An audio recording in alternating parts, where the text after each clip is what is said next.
This is London calling in the overseas service of the British Broadcasting Corporation. I have to tell you now that no such undertaking has been received, and that consequently this country is at war with Germany.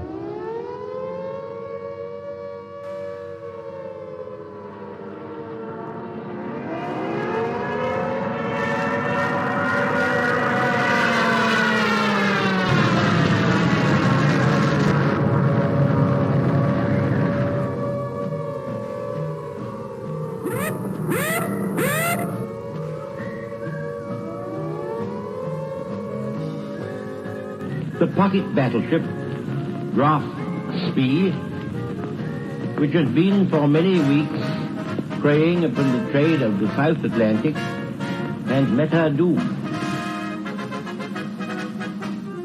Mother dear, I'm writing you from somewhere in France, hoping this finds you well. We shall fight in France.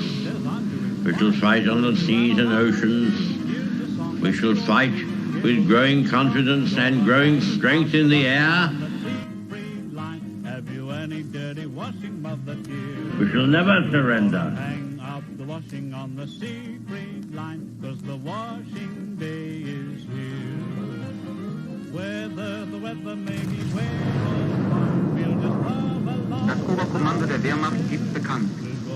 Ein im Atlantik operierender deutscher Flottenverband unter Führung des Flottenchefs Admiral Lütjen im Seegebiet um Island auf schwere englische Seestreitkräfte. Das Schlachtschiff Bismarck hat hierbei einen englischen Schlachtkreuzer, wahrscheinlich Hood, vernichtet.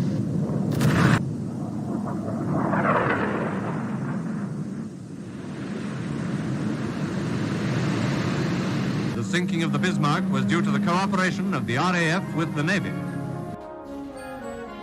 And Rodney, which did some pretty work with her 16-inch guns. This is not the end. It is not even the beginning of the end. But it is perhaps the end of the beginning.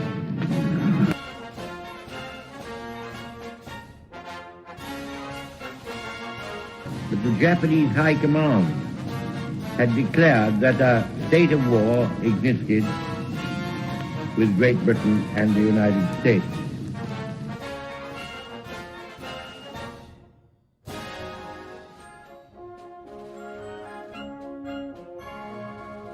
The German Navy, so proudly built up by that smug strategical genius, the Führer, is slowly but surely being wiped out. Now the Scharnhorst, the 26,000-ton battleship, has gone to the bottom, a not unusual result of action against the Royal Navy.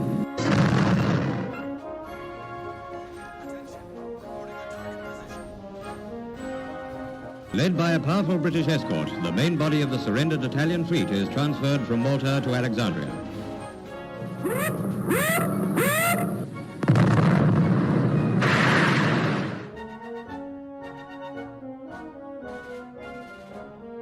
Signed the act of unconditional surrender of all German land, sea, and air forces in Europe to the Allied Expeditionary Force.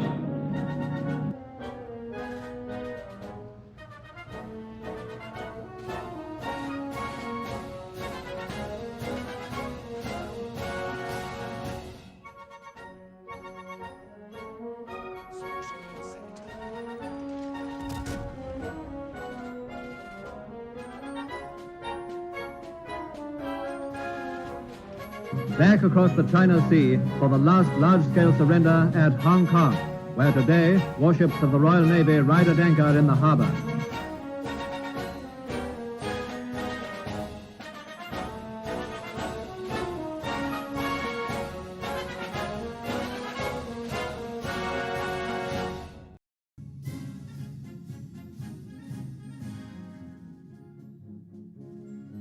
Well, hello and welcome. Good morning, good evening, good afternoon and good night, ladies and gentlemen.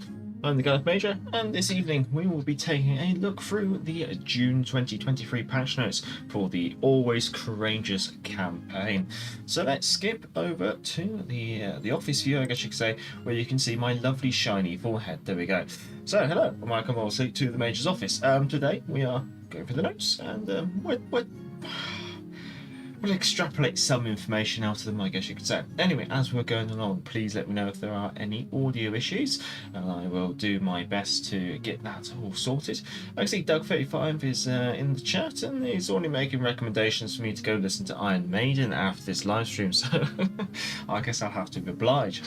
Anyway, so I guess the first things first is, before we really look into the actual patch notes, let's have a look at that patch trailer, I guess you could say. You never know, there might be something interesting in that. So what I'm going to do, I'm just going to make the web camera just a little bit smaller so I don't take up so much of the screen.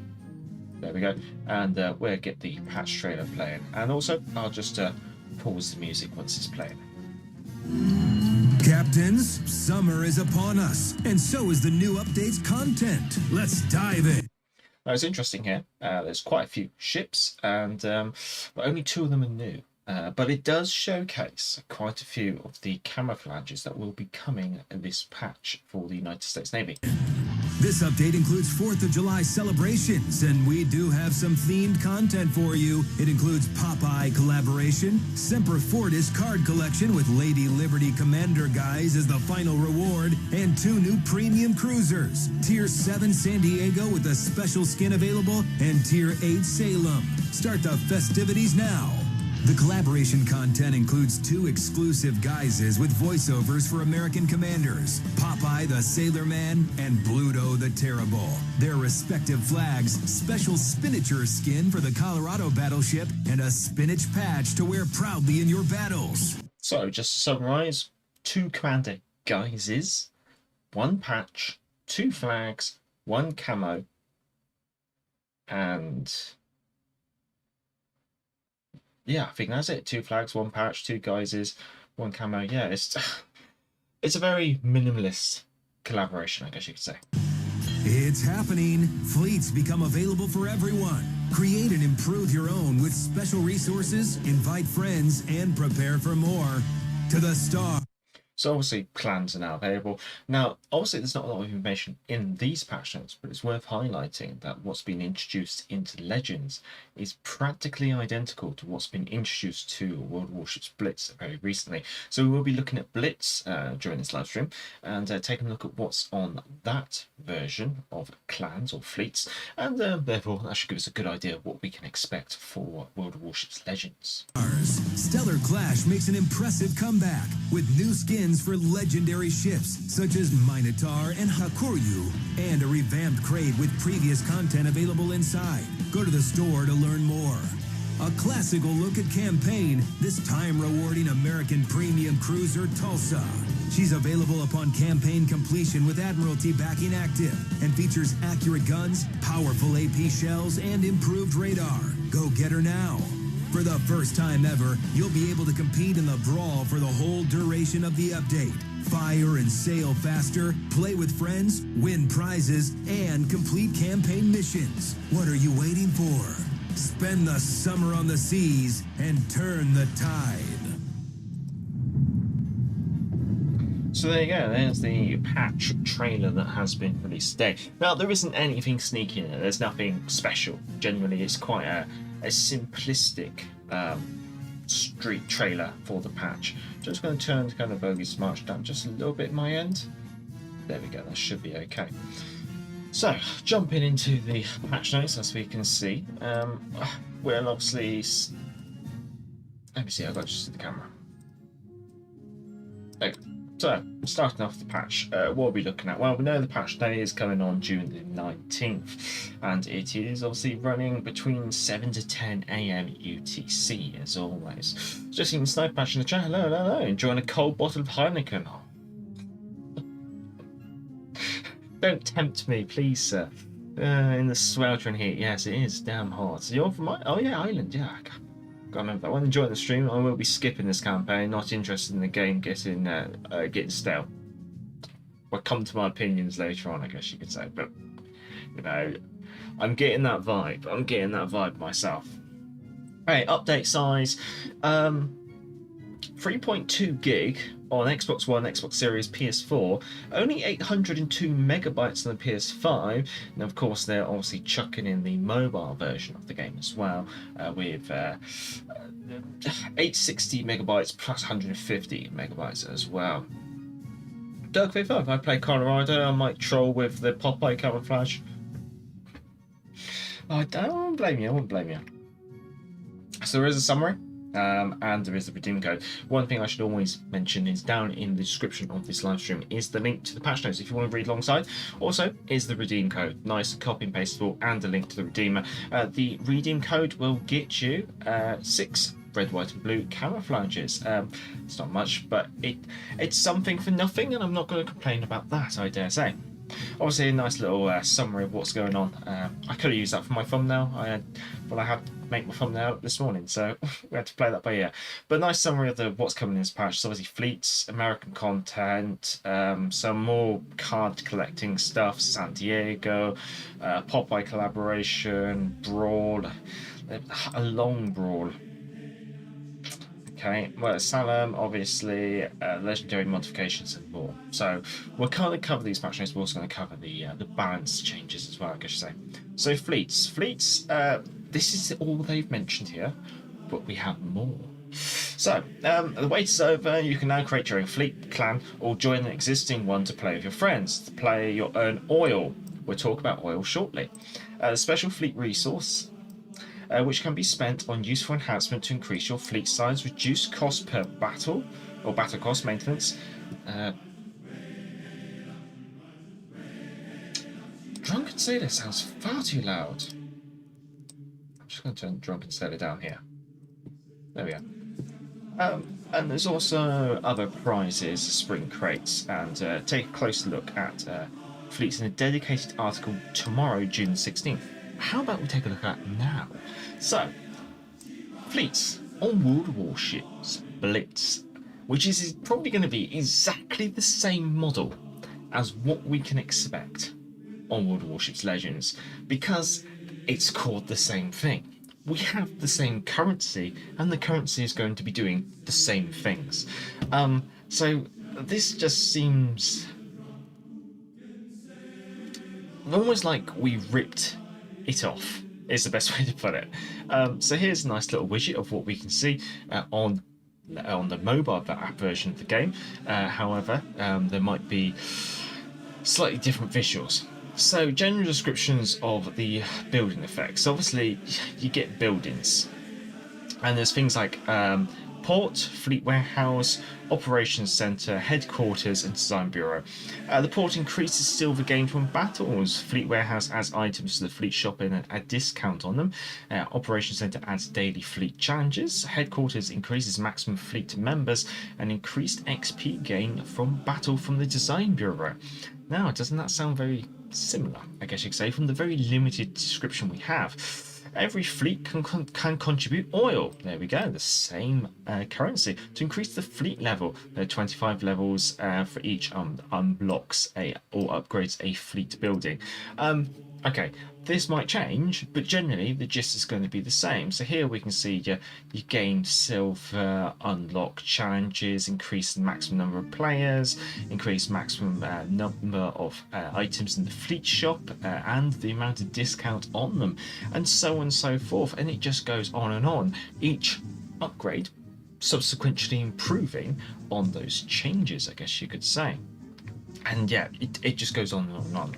And then we obviously come to this. So obviously the maximum fleet level at the moment is 25. Obviously that may be different for us. What each level does is probably going to be different for us as well, potentially. After reaching level 25, the fleet few further upgrades are not available, but you can get additional bonuses by spending excess oil. So again, we're back to that currency oil.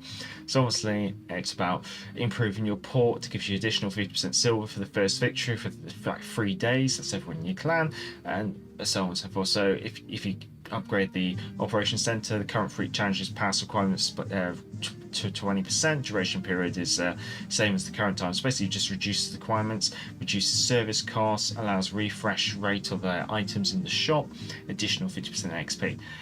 I can say we're probably going to expect very similar things, because fleets on Blitz have been out over a year, and this seems to be the model that they've elaborated from. Now, oil gives you some more details on oil. Oil is a resource that is needed to increase the fleet level. Every fleet member can earn oil from daily missions and contribute it to the fleet in the fleet upgrade menu. So basically every player in the clan earns this currency and then can spend that currency towards that clan. Fleet medallions. When you contribute oil to your fleet, you will get an equivalent amount of fleet medallions. These medallions can be used to purchase items in the fleet store. If you leave your fleet, you will lose your fleet medallions. However, you will keep the oil that is already collected. You can check your current amount of oil in your warehouse. Again, so we're talking about, now it doesn't say that you have to, it doesn't say you can get oil by spending doubloons, but it doesn't outright say that you can't. It says you earn oil through doing daily missions. But I'm sure Wargaming will find some way to monetize this. They always do. Fleet shop. Here you can use fleet medallions you've earned by donating oil. The amount and price of items in your fleet shop is determined by your current fleet warehouse level, and the fleet shop will refresh every 24 hours. Fleet challenges. After you unlock the command center, your fleet gains access to fleet challenges. These can be completed in random and ranked battles, and all fleet members contribute to the challenge. Fleet challenge rewards include fleet medallions, silver, and more. High command centers will give you access to more fleet challenges. Fleet challenge is updated once a week in the challenge menu. You can set a timer that displays, well, you can see a timer, I should say, that displays the remaining time before the challenge is updated. Hopefully, that gives us at least a little insight on what we can expect in tomorrow's fleet post. But I'm going to say that we can expect something very, very similar to this. This is, it does seem like we haven't got the clans that PC have. We've got the fleets that Blitz has, and that is what I'm very heavily expecting. Anyway, if anyone wants to read through that themselves, I will chuck the link into the description so you can go check it out. Or refer to it later, should you need to. I see. Duck 55. Actually, evening, Baz. Evening. Duck 55. Well, they fixed the 2 Brit BBs just in time for Tier 6 to become even worse with those mods. Just in time, yeah, that's very true. Baz, how many doubloons did your shirt cost, Major? I don't know. This is a t-shirt my parents got me for my birthday about 2 years ago, I want to say. Yeah, so I think it's a custom shirt. Don't feel I make my own clan and get what I get. I don't need to hassle. Yeah, they will charge to make it a fleet. Lots will just be fleet 1. Yeah, no, I have a hunch that they will sell oil for doubloons. The reason being is because then they can monetize clans, and I just have that hunch. But we'll see. July the 4th celebration, so obviously over the next patch falls over the month of July, and also July the 4th is American Independence Day, and with that being a very big holiday in America and the United States, and also being the United States is probably the largest audience, the largest player base for World of Warships and World of Warships Legends. Of course, Wargaming is going to jump on that bandwagon and monetize that as well, I guess you could say. So in this update, we're celebrating American Independence Day with lots of content. So there's the Impendium, which is basically event currency for this update. You can acquire it through dedicated campaign, both of which with and without amity backing. That's good to hear. Via random bundles. Oh, goody. And by completing a fistful of Independent missions. Rewards include Popeye Collaboration content, Semper Fortis collection crates, Stars and Stripes random bundles, and more. Okay, so it's a currency related to random bundles that you can then use to get more crates, which are basically more RNG. So lots of RNG. Have we got those container drop rates? Is it this? One of the 12 Semper Fortis collection cards. Let's see, is this what you get? random bundles will get you something else, and then you can spend it on these crates. So maybe we'll cover those crates in a second. San Diego Stars and Stripes random bundles. 2 new random bundles will be available in this update. One is sent to the Random American Tier 8 Premium, Tier 7, I should say, Premium Cruiser San Diego, more on her later. Another drops Stars and Stripes permanent camouflages for various high-tier American ships such as Des Moines and Minnesota. The Liberty Corps San Diego bundle is available for doubloons, while Stars and Stripes can be purchased with Impendium. And don't think it's related to that. I think we're going to have to come back to that shortly. Yes, we're going to have to come back to that shortly. Good morning, McMahon. I wonder what the steel cost is going to be for Salem. Ooh. Salem's tier 8. Let's call it 22,500. I think that'll be it. Doug 35. F those random bundles. F those indeed. I'm sure F is probably the I'm not sure what F stands for, but I'm sure that's probably the word we're looking for. Las Vegas, now use oil to unlock more player slots for your fleet. In a couple of months, use doubloons to unlock more player slots for your fleet. No. Use doubloons to purchase oil, then unlock player slots. That's how you do it, Vance. That's how you do it. McMahon, we're so glad Star Clash is coming back, and just in time, new season of Strange New Worlds. It's coming back, but not the game mode. We'll come to that. Don't feel like, they will still only way to earn more is buy campaign. Yeah. Ugh. So Sempus Fortitude Fortis Collection. New collection arrives with 12 new cards. Again, we're back to card collecting. It's got to collect them all. In three themes: Navy uniforms, medals, and military. A complete collection in the earned theme based on the Award Lady Liberty Commander Guys. So you're just going to get guys. Admittedly, the guys is probably worth twice as much as the Mikasa that you got last time. So at least you could possibly say the rewards have doubled. With a unique voiceover. I wonder what they used to inspire Lady Liberty's voiceover, considering it's a French statue. I hope it's a French voice. The guides can be applied to America and French. There we go, non-collaboration commanders. I think they should also add it to Japanese commanders, because Japan also has a Statue of Liberty, of course.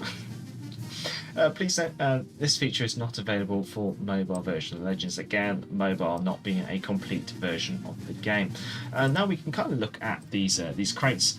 And yeah, it's an 8.33% chance of getting a card out of the crate, and duplicated cards can be combined to create your choice of new cards. Okay, at least there's no duplicate protection, but at least there's something you can do with your duplicates. So progress, I guess so. I guess you could call that progress. Independence Day port, yes, there'll be an Independence Day port. I suspect that'll be only consoles. I suspect that'll be the is it Manhattan Bridge? We've seen quite a few times. So yeah, that should be quite nice. But we'll see on Monday. Popeye Collaboration, not too much on this. It was mostly covered in the trailer, really. But more good news: legendary collaboration with Popeye is coming in Legends Summer. Get ready for 2 new commander guises with voiceovers for United States Navy, Popeye and the Salem, and Bluto the Terrible, along with their flags, a spinach patch, and a very special Spinnaker cat skin for the Colorado. There you go. That sums it up. And you're going to be looking at 5,000 doubloons for the 5,000 doubloons for the guises, I bet. Probably 5,000 for the camo as well. I bet they're going to sell the camo. God's sake. Yeah, basically, I'd probably say like 5,000 balloons per item, unless there's bundles, really. Yeah, so they're going to be milking that one. Or just the Courageous campaign. Obviously, we're getting the Tulsa, which is going to be a Tier 8 American cruiser. Now, the Tulsa is a Oregon City class cruiser of the same class as the Rochester, and she's going to be equipped with 6 8-inch automatic gun turrets. Now, she's going to be very similar to the Rochester, I guess you could say, but she might share maybe slightly better traits and things like that. She's going to be... The Rochester was like probably one of the early of the class. The Tulsa was actually cancelled, but she's probably a later variant of the class. You know how ships kind of change as the class is obviously slowly released or launched, I guess you could say. There's improvements which obviously are learned during that life cycle of the ships being released or launched, and they're adapted onto the later ships. Well, this is probably something that we can kind of expect with the Tulsa. So the pros are generally going to be fast main battery reload. Her AP shells have improved penetration angles and also has a good firing angle, so obviously bring those guns to bear on board. Fast rudder shift and a small turning circle. Excellent concealment for a cruiser as well, so that could be quite nice. And also having access to surveillance radar, probably because she's going up a tier, probably better range on the radar as well in comparison. Downsides though are that she's going to have a low health pool. You've got to remember her sister ship is a tier 7, so she's not going to have that much more HP. Only 6 guns as well, very low gun count, especially for her tier as well. You've got to remember 6 8-inch guns, that's the same armament as the Exeter. The same armament as the Fur Attacker down at tier 4. So it's not a lot of guns, especially for a heavy cruiser. Short main battery range as well. She's going to be a little bit handicapped. She's almost going to feel a bit like Drake. You got good guns, but you got short range, but good concealment to go with that range. 27mm plating, still vulnerable to most battleships at her tier, so she might have tier 7 style armor. Below average top speed as well. She's going to be a bit slow, and we're not too sure, but on PC she does have short range radar, which can be a bit of a handicap. Now we're hoping maybe she is slightly improved here on Legends, just to give her a bit more of a difference from her tier 7 counterpart, but let's just be honest, the proof will come in the pudding, I guess you could say. So a quick jump in the chat. Man, now this is a collaboration I can get behind. I love old Popeye cartoons. Yeah, to be honest, this is where the monetization of the game should be, focusing on cosmetics and things like that, not mods and other slightly dubious things, I guess you say. Good evening, and name was General. Good evening, good evening. So obviously this campaign, but here she says they say powerful radar. So we're being told powerful radar. On PC she has short range radar, so here we're being sold that the radar's a plus. On PC the radar range is sold as a con, so it's going to be interesting to see how that balances out. Obviously rapid reloading guns, nope, check, that matches up. Good concealment, check, that matches up. They don't mention the range, so we kind of suspect that the range will be quite poor, especially if she's got good concealment. Pardon me. Now obviously she's going to be available for empty backing, and she's going to sit within the standard framework of 100 milestone 5-week campaign and the empty backing I believe is confirmed to be 2,500 doubloons, which is obviously good. At least it's staying the same. We're on to year 4 of it being the same. So yeah, it's slow progress. Well, it's good progress. It's not changed. Now, in regards to the rewards of the campaign, let's just jump into the meat and two veg of it all. So no one really cares about the patch and the base. Impendium. So even if you don't want this currency, you're going to end up with some of it. Premium account, that's always the same. That's always nice. I like that. 1 accommodation, 1 insignia. Okay, seems a bit stingy, but that's quite normal. 15 promotional as well. That's quite normal too. Now, when you do get the empty backing, generally I'd say hold off the empty backing until later on in the campaign. Once you know you're in a reasonable position to actually reap the benefits from it, I think if you buy the empty backing too early, say something comes up, say life gets in the way and you're not able to play as much, you miss out, you lose out on all those kind of like later benefits because you've been distracted. So always generally try to save your empty backing for towards the end of the campaign. That way you know you're going to be reaping the rewards for it rather than potentially throwing your money down the drain. So obviously, what we're looking at here, more impendium. Whoop-de-doo, you're getting about 4 times more impendium if you're interested in that. The doubloons, obviously, the doubloons are going right down the toilet when it comes to the campaign. The reason means they moved the doubloons to other things like ranked and broad, and then they stopped giving us those doubloons, so they haven't moved it anywhere. They just took it away. In order to encourage players to spend more money in the game. We just have to be honest about that, because that's what they have. They say one thing, but when you actually look at the actions, generally it adds up, and it kind of is the other way. So yeah, they cut back in order to force you to spend more. Free accommodations, free insignias. I think that's quite normal. 30 promotion orders, I think that's quite normal as well. A flag, whoopity-doo. Special mission for more renowned, and obviously the Tulsa. So not too bad. 77,000 doubloons seems average, and so does the amount without empty backing. So those two areas are generally staying about the same. Now, before we move into the long brawl, I'm going to quickly jump into chat and see how things go. Rochester was part of the Oregon-class city heavy cruiser. Tulsa is an Oregon-class city hull with Des Moines guns, but with only 6% of the firepower. There we go. There. So that's kind of like what I was. It's not what I was saying, but it kind of was what I was saying. So it's that hull. But because it would have been launched later, it would have had the advancements in technology and things like that would have been discovered or encountered or become available during the building of the class. Therefore, yeah, that kind of upgrade on the hull that would have been launched later on does seem like a fair one. I want to tell you, I haven't spent much money on the game at all. The last thing I have spent a bit big is during the Zerlane collaboration. That's completely fair enough. I know quite a lot of people do enjoy the Zerlane collaboration, so you know, if you want to, but then again, you're spending money on visuals and spending them on cosmetics that you know you're going to enjoy. So I think that's totally fair. And no, what's general, I've only been doing everything back in. Okay, fair enough. I should also quickly mention, do a bit of YouTube shilling while I'm in the middle here. If you are enjoying this live stream, feel free to obviously give it a thumbs up. It obviously helps with promoting the channel and also promoting the live stream. And also, keep chatting, keep interacting. It's great for YouTube. Because obviously, as a non-monetized channel, YouTube doesn't really promote me too much.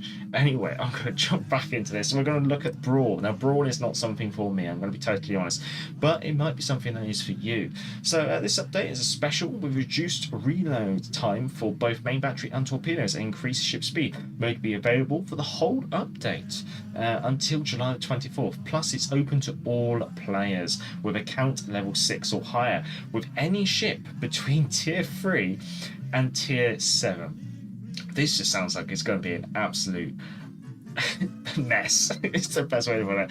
Which means almost anyone can participate and rack up those great prizes. We'll see. Because they keep saying things like great prizes, and I'm not seeing great prizes in the recent seasons of Brawl, I'm going to be honest.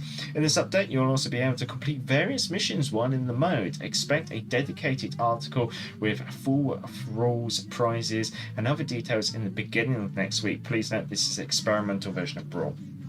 So, they do like to go on and on about Brawl, and being that they talk about great prizes and things like that, let's have a quick look at these great prizes that we saw last time. So I'm just gonna, I'm not gonna bring it up on screen because it is my personal Facebook. But I'm just gonna have a quick look at the World of Warships Legends page, and let's have a look at some of these great prizes that obviously Brawl brought to us last time. So if you could just kindly load in, I hope everything's okay. Season 10 of Brawl. Yeah, that was open image new tab. What else do we have? Season 9 of Brawl, didn't we as well? Yeah, we had that one. Open image new tab. And Season 8. Open image new tab. So, what great prizes did we have?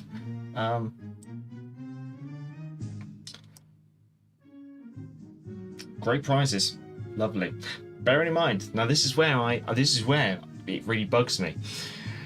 Remember, Wargaming said they were reducing the amount of doubloons they gave you in the campaign, and they were going to move it to the competitive modes, the other modes in the game.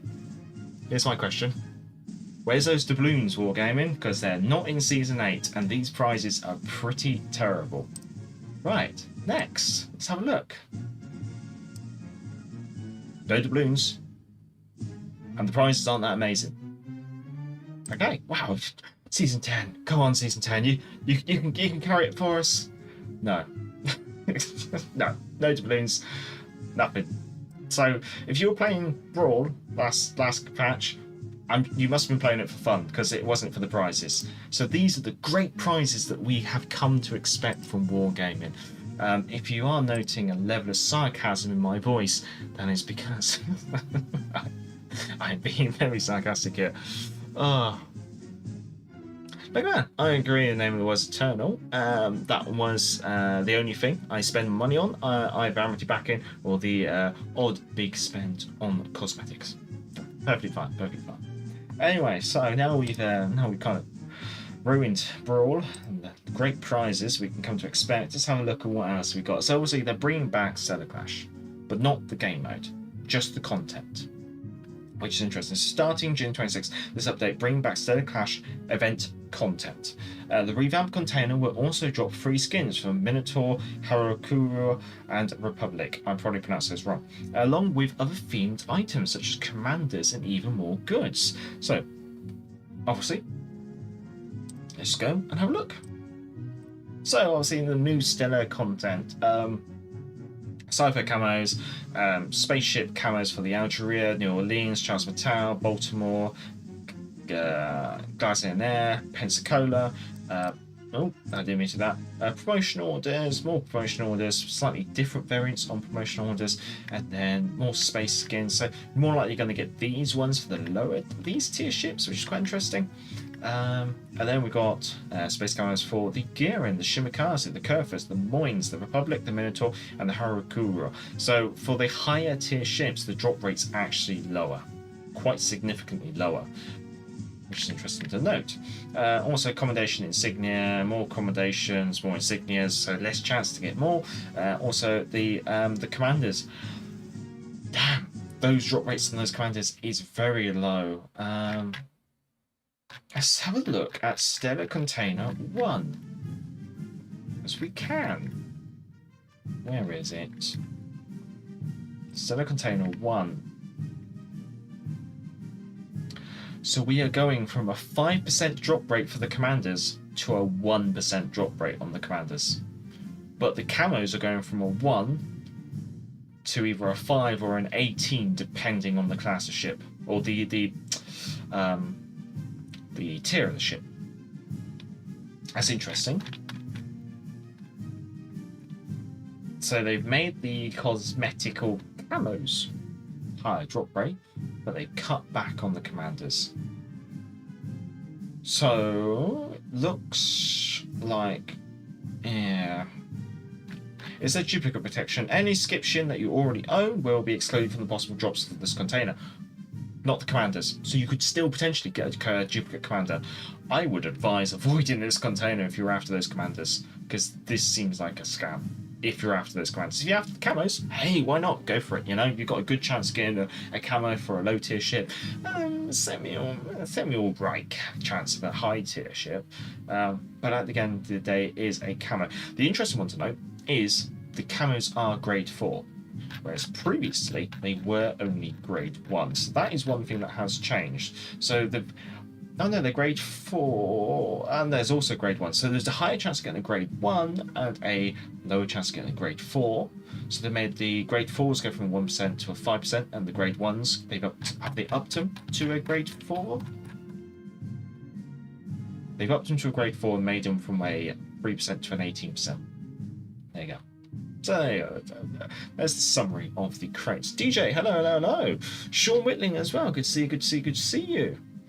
There used to spend lots, but my interest in the game is still too low for me to spend on it. Yeah, no, that's fair enough. I don't really do Brawl Arena, I only do Ranked when I sit. Exactly same position as me, but I haven't seen in the past 10 weeks. Yeah, they kind of just not touched Ranked for ages. Sean, hello. New prizes in Brawl, Season 11, win a bowl. Season 12, some water. Season 3, a fish. Can't guarantee you it will survive the post. I thought you were going to go for a bowl, some cornflakes and a spoon there. McMahon, I already have all the commanders, yeah, but remember they're not protected from duplicate protection if you do look into the crates. But if you've got all the commanders and that's all you care about, perfect. Is it the same commanders or new commanders? It is the same commanders. Let's see, we got Luke Pickup, Shelly Beeple, Space Fishy, so it's all the same commanders. Anyway, jumping on to mobile. And this doesn't really interest me too much because obviously I'm not a mobile player, but I'll cover it anyway. With this update, we are bringing following improvements to the mobile version of Legends. Major optimization improvements, ship exploration and redesign purchase buttons, preset hints. If you're located in Brazil, Canada, France, or the Philippines, you can download the mobile game here on iOS or Android.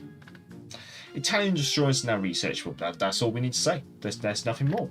Balance changes and legendary modifications. Now this part mostly covered the legendary modifications. We will then jump over to the balance changes, I guess you could say. It's quite a bit there. Right, so epic and legendary modifications are both now available. And now your 4th slot modification can be upgraded into epic and legendary versions using steel badges. So this is a new use for steel. Normal modifications can be upgraded to epic for 500 steel badges, and epic modifications can be further upgraded to legendaries for 2,000 steel badges. Ooh, that's considering how rare steel is, that's damn expensive.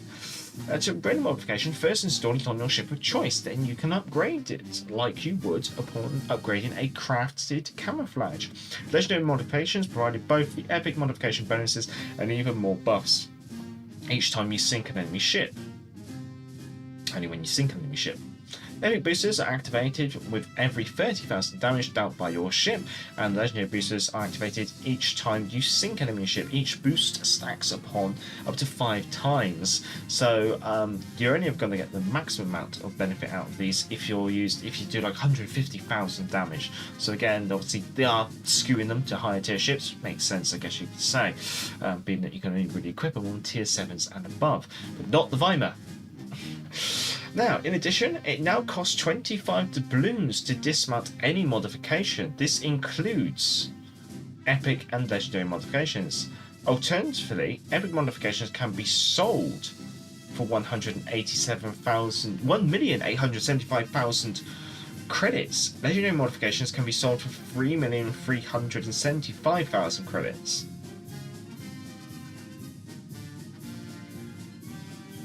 So does that mean we can now no longer dismount it for credits?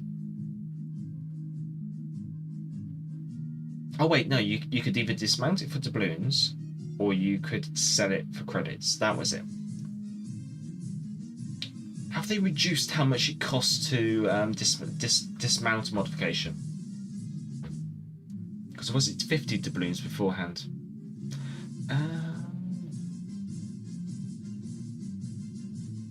No one's telling this. Then a huge skip. Yeah, fair enough. DJ. So basically, they're pushing damage hunters. Yeah, they're pushing damage and kill hunters, which may not necessarily be the best thing. Which also means that these modifications are, I guess you could say, almost useless for team players. Because if say you're a destroyer, you're not going to be focused on damage, you're going to be focused on kills, you're going to be focused on caps, you're going to be focused on spotting the enemy, getting those angles, putting the enemy under pressure, not getting damage, really, not getting kills.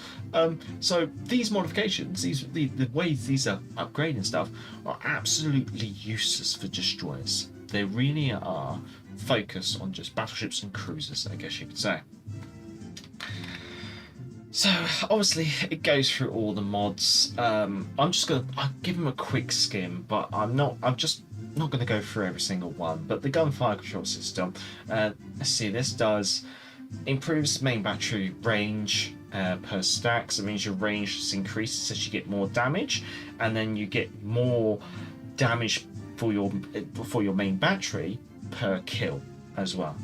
Artillery plotting rooms reduce dispersion as you gain damage and increases main battery damage per kill. Again, so it's almost like I was just seeing the next one. It's almost like they ran out of imagination. There's no difference. So main battery modification 3 reduce the reload per damage. Okay, that's kind of interesting. I think that one kind of interests me. And then more damage per kill. They really couldn't think of anything else, could they? Secondary battery reduces secondary battery reload as you gain damage, and increases the damage of the secondary battery per kill. Torpedo launchers, reducing torpedo reload by a negligible amount as you gain damage, and increases torpedo damage per kill. Honestly, for me, my personal opinion on this is it's not worth it. Like, steel is so rare that this is not worth it at all, because those buffs and stuff are so negligible. And you can only equip it to one ship, you're going to have to pick your ship very carefully, and you're going to have to be really certain about it. Because if you put it on the wrong ship, and you go, I don't like that, it's going to now cost you doubloons, right? To make sure you don't lose it. And you don't want to lose it because it costs you steel. And so I can see that people are going to make mistakes by accidentally selling these very expensive modifications that they bought for lots of steel, 500 or 3,000, I think, isn't it, in one case? No, 2,000. And all they're going to get is either nearly 2 million or a little bit over 3 million credits if they do this by accident. And it can be done. It's the first thing that comes up. So that's, especially if you don't have doubloons. If you don't have doubloons in your account and you're not really thinking, and you're thinking, oh, I want to sort that out, you're going to sell something that costs you a lot of steel for a pittance of credits. This scares me. This concerns me. And this is why I'm not getting involved with it. I'm not getting these mods, because they don't really add much to the gameplay. And it could cost me a lot of wasted resources. If you've got that one ship that you really, really like and you really, really know what you want, fine, spend the steel, upgrade it, focus on it. That's your one ship. That's your queen, your king of your ship list. But if you faff around, you jump around between lots and lots of ships, it's either going to cost you a lot of steel, or you're going to make a mistake. You will eventually make a mistake, and it will cost you. You'll regret it. You'll go, I just converted 2,000 steel into 3 million credits. What a waste. It will happen. And so please just watch out for that, because it concerns me. Now, there is obviously the balance article. We can cover it. Let's cover it now. Let's cover it now. So obviously, on to the Ministry of Balance. So there's going to be some balance changes coming up in the next patch, and so let's have a quick look through these. Now, there's quite a lot of changes to the Italian battleships. Surprisingly, there's a ship here that's getting a buff, which surprised me a little bit, because I've heard a lot of people saying she deserves a nerf. Now, I haven't played the game enough lately because I've been on my honeymoon and I've basically been away from the game for 3 weeks, I guess you say. So I haven't really got an opinion on it myself, but a lot of people are saying it deserves a nerf. So Italian battleships are getting a generalist improvement and nerf, I guess you could say. Secondary battery fire range is being increased. Visibility when firing is being reduced. HP for battleships is being reduced. The damage output from the main and secondary batteries is being reduced, and the main battery AP ricochet shells angles are being greatly improved, especially on the higher tier battleships. So the Dante, there's all the numbers. It's a lot of numbers. I don't want to go through it because I will bore you with the math. So if the balance changes does obviously tickle your fancy, I'm going to chuck the link into the chat. Feel free to check it out. because there are some changes. A lot of the changes are very negligible. Like you can see here, the amount of HP is dropping by about 2,400. The main battery reload time is being increased by 1 second. They're all very minor tweaks, but I think some of the big ones you can see are half a kilometer increase in the secondary battery firing range. So obviously we've got the same happening for the Cavour, we've got the same happening for the Andre Doria as well, so very similar changes, I guess you could say. Francesca Cicillo is always quite a strong ship, I'm going to be honest about that. And she's getting the very similar treatment. Vittorio Veneto getting very similar treatment, and the Lepanto. This I was surprised at, considering how much I've heard people talk about this ship. She's getting an increased secondary range, which is one of the issues that people had with this ship. The main battery AP shells are being decreased. Again, seems possibly a bit of an odd choice, because I heard that the main battery is a bit on this ship, but then again, that's based on other people's opinions. This is not my personal opinions myself, because I haven't really played the ship. I can't, unfortunately. And also visibility when firing smoke is being reduced. Now I think the visibility in firing smoke is some of the biggest changes that is happening with this class, which means they're basically trying to make the smoke screen more viable, or smoke shooting in these ships more viable. And I think that's going to be, as you can see, that it's reducing by about 2 kilometers, sometimes up to 3, or in the region of 2 to 3 kilometers. I think that's the biggest change with this line of ships, I guess you could say. Marco Polo is only getting a main battery firing range increase. Italian commanders are also getting a bit of a tweak, improvement for reduction in damage, incoming shells being improved for Ciampino. Apologies if I say these wrong. I'm gonna be honest. Dorelli getting a reduced main battery reload time, so I think his trait was being used quite a lot, his base trait, reducing the main battery reload time. So it's being reduced from a maximum 6% to 5.5%. Okay, only half percentage change, but I think they're just trying to move players away from some of the more desirable builds, I guess you could say. Nicen's touch is also getting a slight tweak as well, with the penetration multiplier on the AP shells being reduced. That makes sense, because obviously they're improving the stock on the ships, so it makes sense to maybe cut back on the commander's ability, just so it doesn't become too overpowered, I guess you could say. But they're also adding this additional one, but the battleship deals more damage on citadel hits. Interesting. And they removed the AP shell fuse increase time, so that's that again. So I think overall they've buffed that his skill. Murbelli's getting a little rework, which surprises me a little bit. So his base trait of reducing the main battery reload on cruisers has been changed by 0.5%. This is kind of reflecting what's happening up here. I wonder if this might have something to do with the introduction of the epic and legendary 4th slot modifications on the high tiers, which kind of means that potentially they're nerfing all the lower tiers.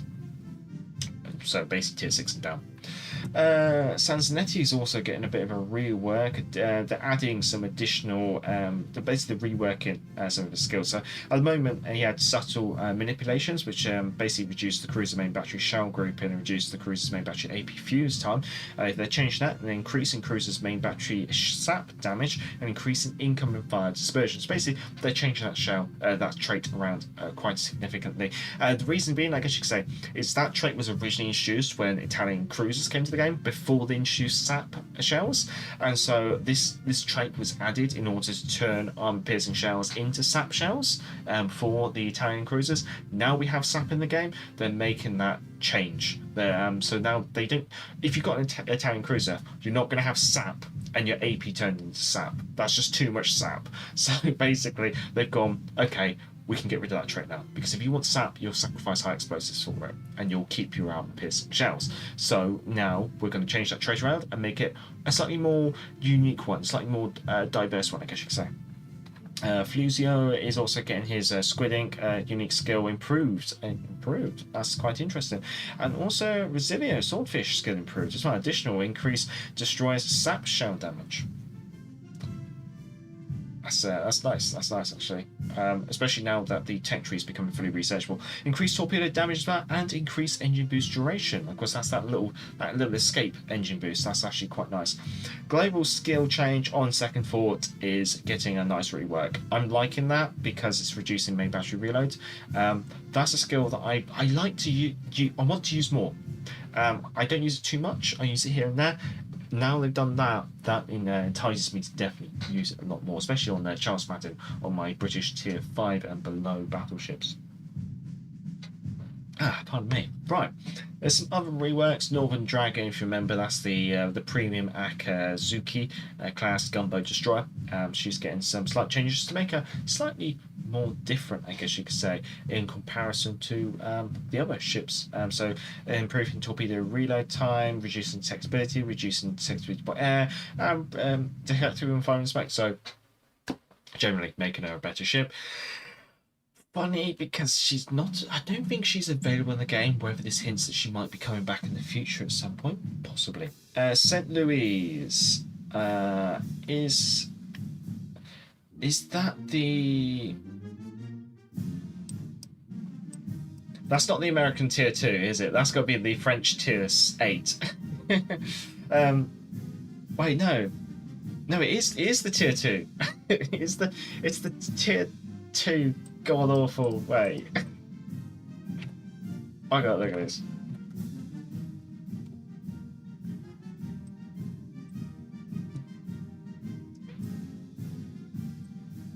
Yeah, I accept. It's this. This is being called a monster at Tier 2. Alrighty then. Have we seen balance changes to ships at this lower tier? Good lord. So she's basically getting a HP reduction. Okay. Fine. Pensacola's getting a buff. That's nice. Main battery reload being reduced. That is quite significant. That's quite a big benefit to her. Rudder shift 2. That's going to improve her survivability. And hull rudder shift down to 6.3 seconds. Okay, it's only a saving about 0.7 seconds, but at tier 5, every little's going to count, especially in the Pensacola with that armor scheme. It basically, your armor doesn't exist. If battleship looks at you, you have to dodge, otherwise you will. You're going to get hurt. New Orleans as well. Good cruiser. Bit of a weird one at her tier though because of her armor scheme and movability, I guess you could say.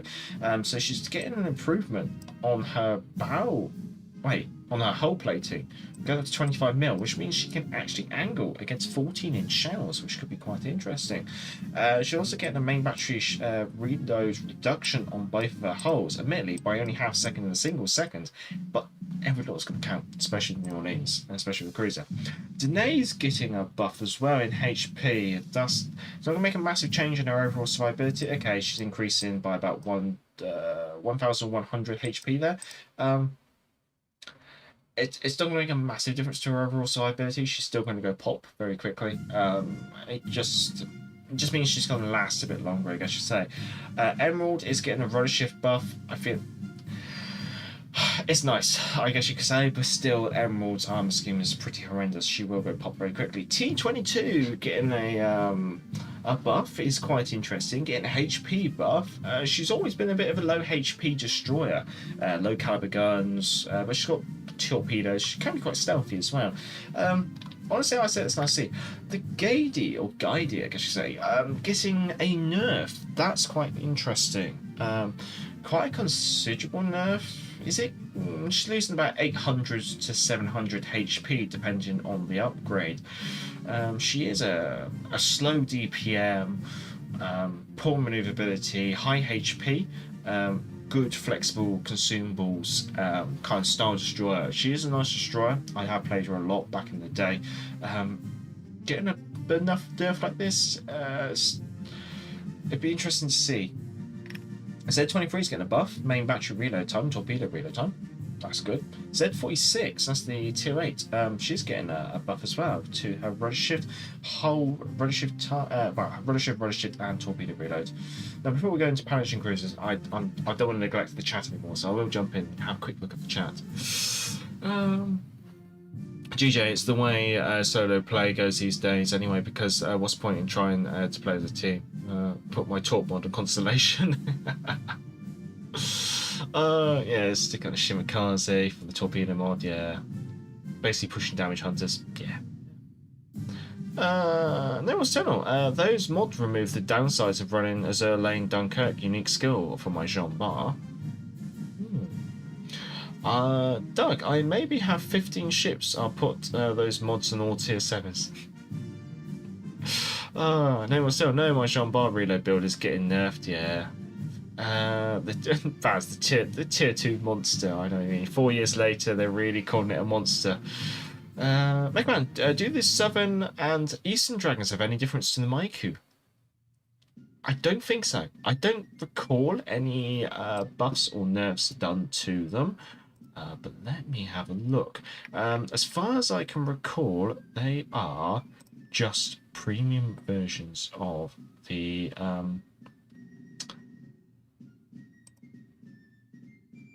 let's see... I'm going to have to take a quick look through the Japanese. See, Ibuki, Azuma, Targo for attacker. Now, I'm not seeing any buffs to those cruisers. And I doubt they would have got nerfed because, yeah, they haven't been nerfed. So, yeah, I haven't got any record of any buffs or nerfs done to those ships. So, as far as I'm aware, they are still both premium versions of a tech tree ship. So, nothing special, really. Name was Tunnel. It is. It's a pain in the ass to kill, though. Any news on the clans thing? Yes, we covered it early on. There is a so obviously there's fleets, which is basically what's going to be our versions of clans. They are coming to the game next patch, and as you I've already kind of chucked. So there is a bit of a description about fleets in the patch notes. Which are linked down in the description, but there's also this fleets and upgrades post on World of Warships Blitz, which may be of interest because it gives a bit more of a, I'd say, we're not gonna get this word for word, but we're gonna get something very similar. And if you're not into reading and you just want to listen and watch, just rewind back and hopefully you'll find the section about fleets. Titonia 2 was the ship I earned my first crack in. Oh, good job, Mechaman. Good job. I think mine would have been the Icarus. DJ, nice. I've not been playing for a bit, but might be tempted back if it happens. Yeah, the clans are coming, but there's no training rooms, and there's no idea about actual clan battles. So, although clans come with the game, I think it's going to be very limited in things that we can do with clans apart from have clan tags, I think. Okay, I was actually going over the balance changes. Pan-Asian cruisers are getting some buffs, which is, I guess, quite nice because some of these ships were a bit. So Chung Pong's getting some main battery reload reduction, torpedo reduction as well.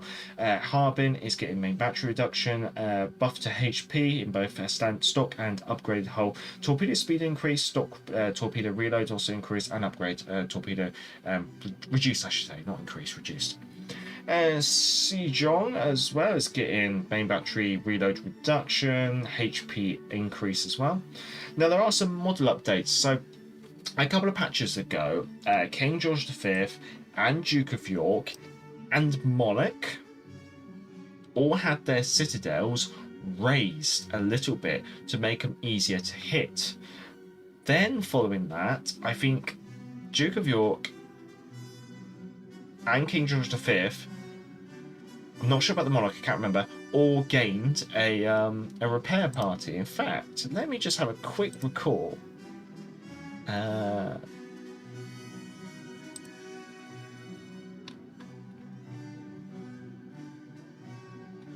Let's see, I've got to find it. So yeah, King George V.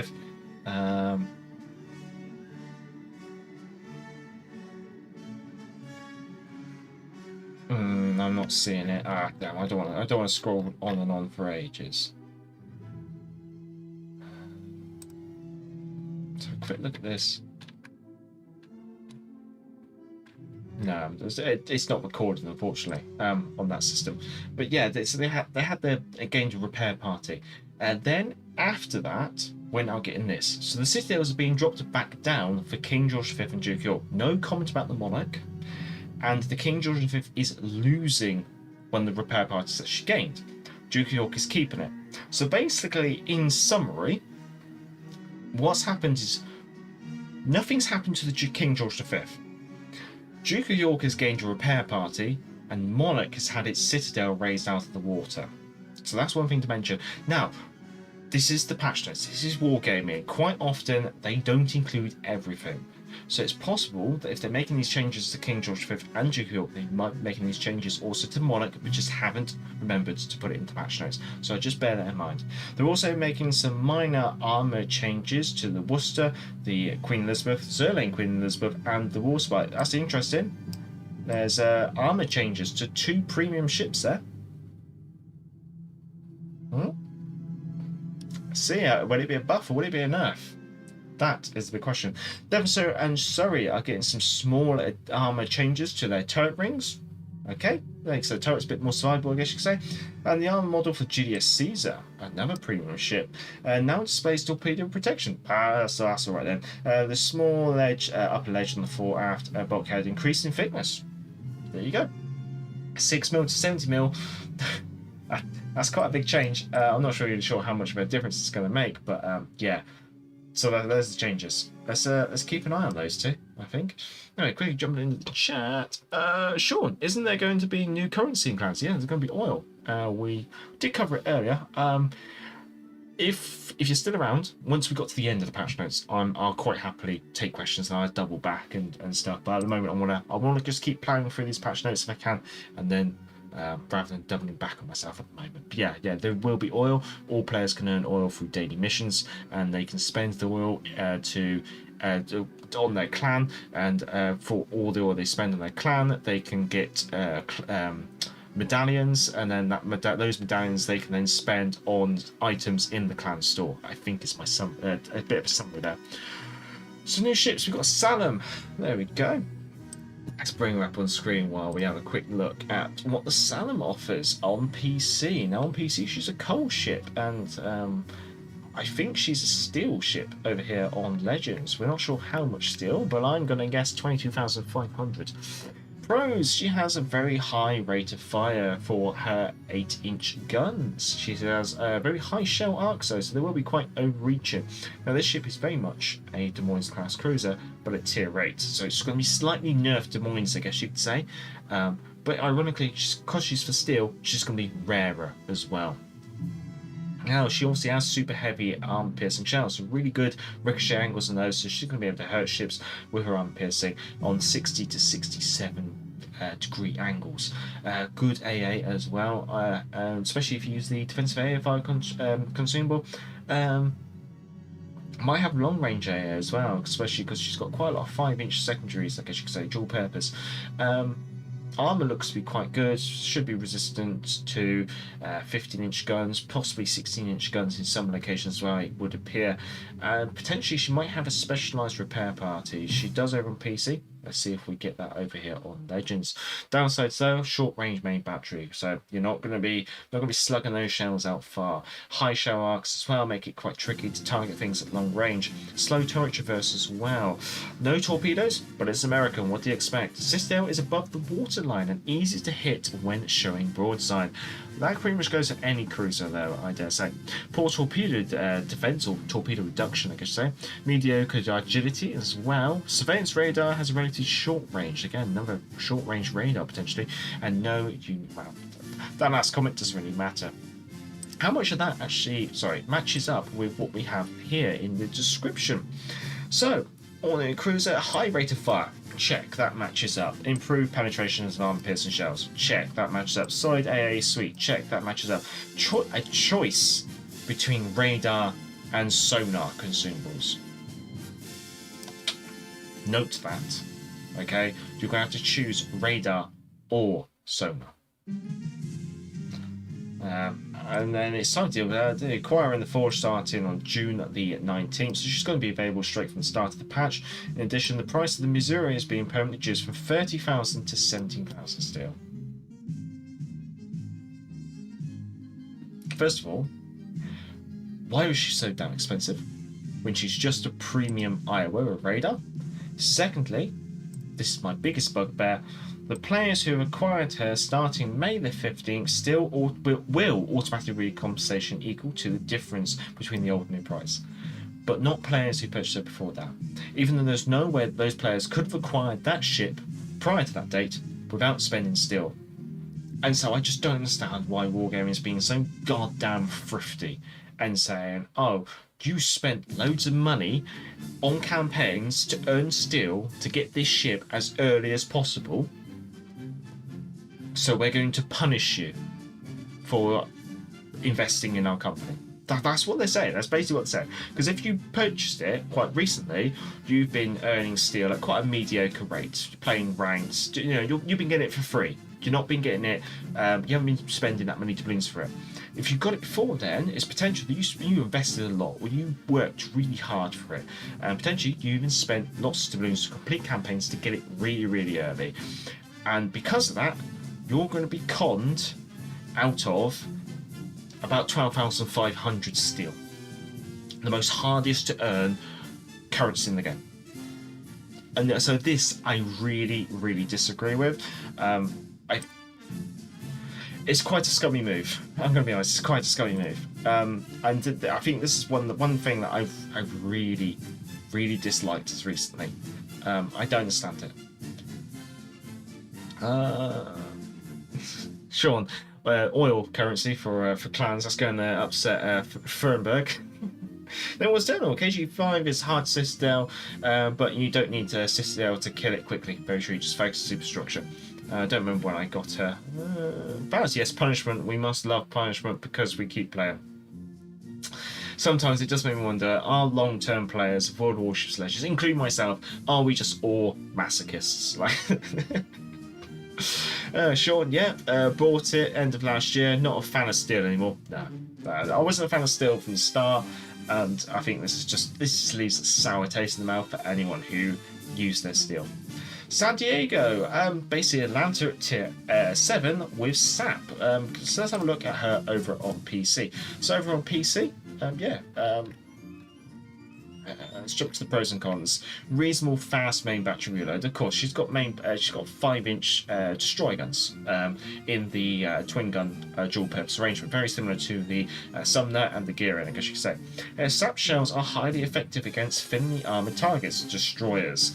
High damage per minute from both her SAP and AP shells, decent AA defense, fast rudder shift and small turn circle, improved defensive AA fire consumable, repair party heals more Citadel damage, and has access to main battery relay booster consumable. Well, have a look what it says. Downsides: low HP, weak armor, no torpedo protection, does not have access to HE, short main battery range, short torpedo range, poor top speed, does not have access to radar, and limited main battery relay booster charges. So it's very much a tier 7 Atlanta. It will go pop, it will die quickly. It's literally a bit of a one-trick pony. I think she might be quite good in the division if you're working with, say, a destroyer as like smokescreen cover. Maybe something like a Fletcher would be quite nice to play with, but you haven't got radar as well. That's the thing. So what's the Atlanta got? The Atlanta's got radar. Really nice. What's the Flint got? The Flint's got smoke. Okay, fair enough. You know, you can try it. This, it's got none of that. It's just got SAP and main battery reload booster. Oh, by the way, you're up a tier and you're going to be facing tier 8s. Not a lot. So, but you get a heal. You get a heal. You know, so... Whoopie-doo. Let's have a look. So, one more American cruiser. There's no such thing as too many, right? The confirmed SAP shells. Main battery reload booster confirmed. And she's only you can acquire her from Liberty Cause bundles. So ironically, this one's for steel, this one's for bundles, and Tulsa is available as part of the campaign. So it looks like there's no premium ships available for doubloons this patch, I believe. They're bringing the Republic and the Z6 available for doubloons. There you go. There. Maybe I did speak too soon. There are going to be some ships available for doubloons, and GXP as well. Fair enough. Okay, it's nice to see some returns to some ships. Still not the greatest ships, but they're alright, they're alright. Bug fixes. Fixed issue binocular view that impacted leading targets when playing the Nipoli. Similar to the Salmon's fix. Fixed the missing display of armor protection due to Caesar. Fixed the incorrect display modifications after battle. Correcting the icon for the Hiroshima skin for Kagero. Improved animation for acquiring a missing day in the calendar event. It just seems to be that they're filling it with events and bundles nowadays. Mobile, there's some changes, but I'm not too fussed. I think, ironically, apart from clans, I think this is the most important thing about this patch. And maybe that kind of shows the quality of this patch. Yes, clans is good. Clans is good, but you still haven't given us the tools to actually implement them properly, and you still haven't given us a reason to play in clans apart from oil, which we're not really sure how it's going to work. This is really something the community's been asking for. We've been nagging for it. When I was a CC, this is something we constantly hammered into them, and we got their same BS answers back all the time. Now they finally capitulated. It's only taken how long? I mean, I've come and gone as a CC in that time. I think that was like 2.5, maybe 3 years as a CC. We finally done it. They finally made it where you can complete daily missions, weekly missions, Battle Prowess, Fistful Impendium, Winds of Summer, Lotus Flower, Weekly Havoc in any game mode. About goddamn time too, because it was their justification for why they couldn't do it was pathetic. I'm gonna have to be honest. So I think this is the biggest, most important highlight of the patch, and they include it as a footnote in their patch notes. Anyway, there you go. There's the patch notes. There's the balance changes. We're through. So, before I jump back in the chat, I need to quickly give a bit of a shout out, a bit of promotion.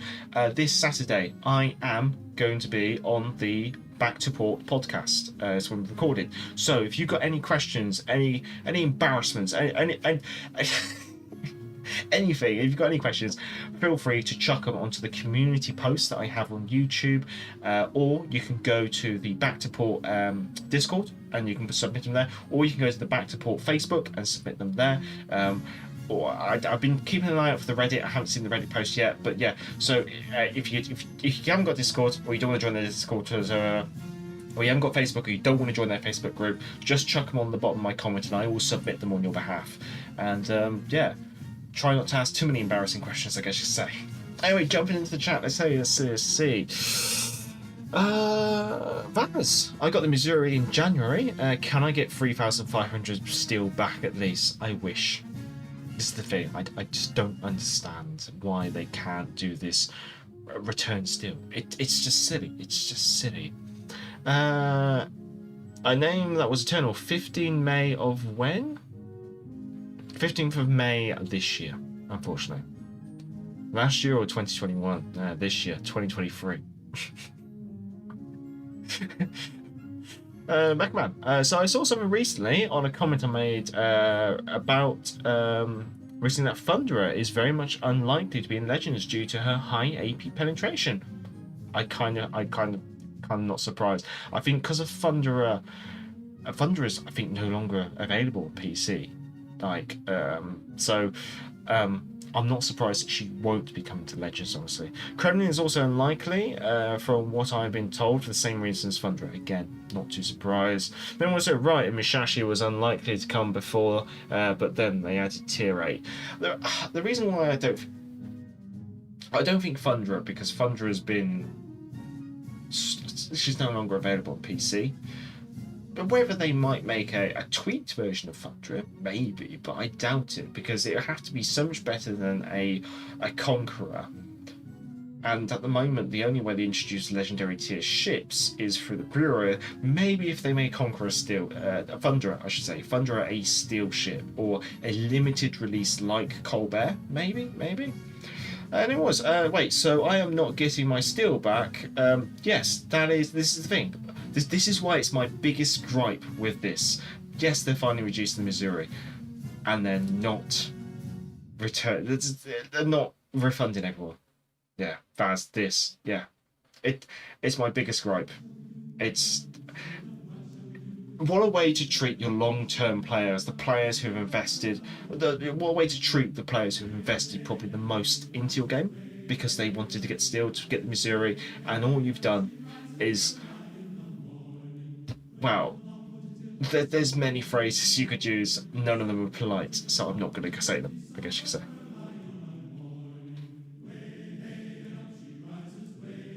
Alright, ladies and gents, any questions? Otherwise, I'll start signing off, I guess you could say. But yeah, I've given my opinions and stuff.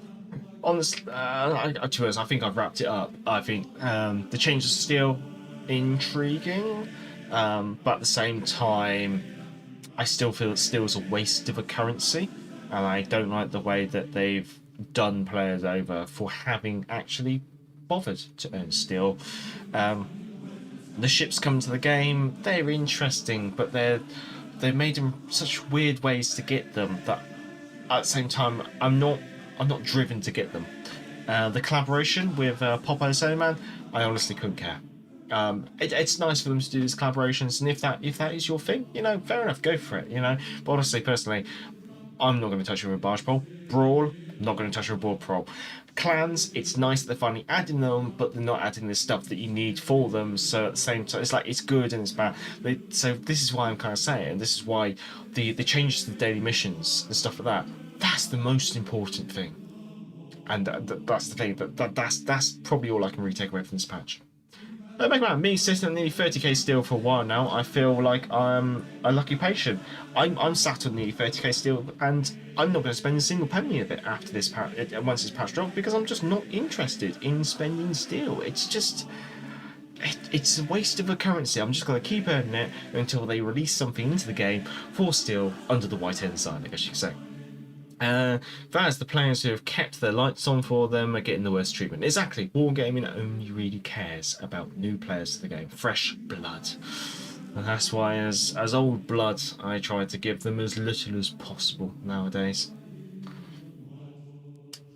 Rightio, well, I've plugged the community post. If you can, go check it out.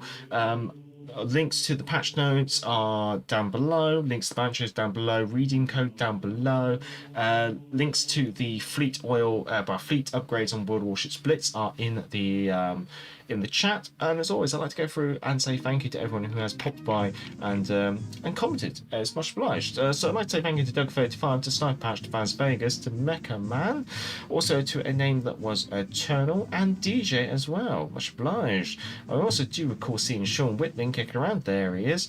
I think that's everyone who obliged by commenting in the chat, but for all those silent watchers as well, many thanks for popping by.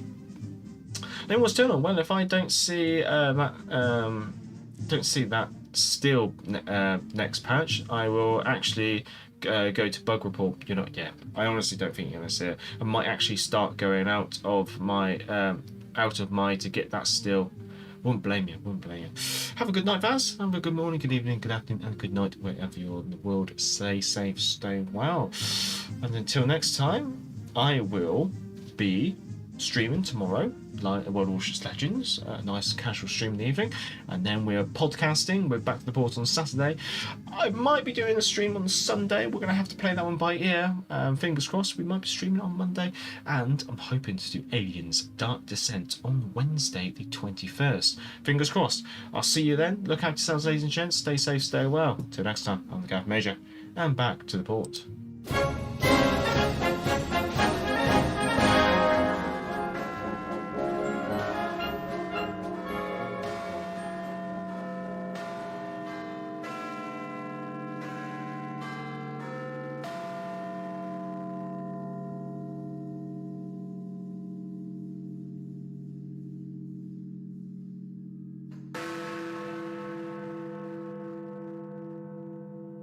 This is London calling in the overseas service of the British Broadcasting Corporation.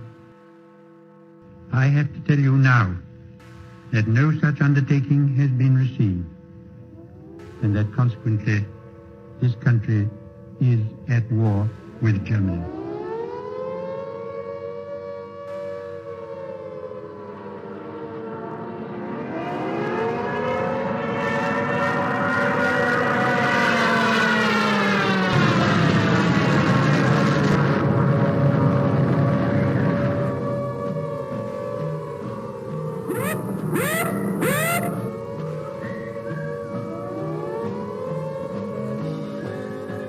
the pocket battleship Graf Spee, which has been for many weeks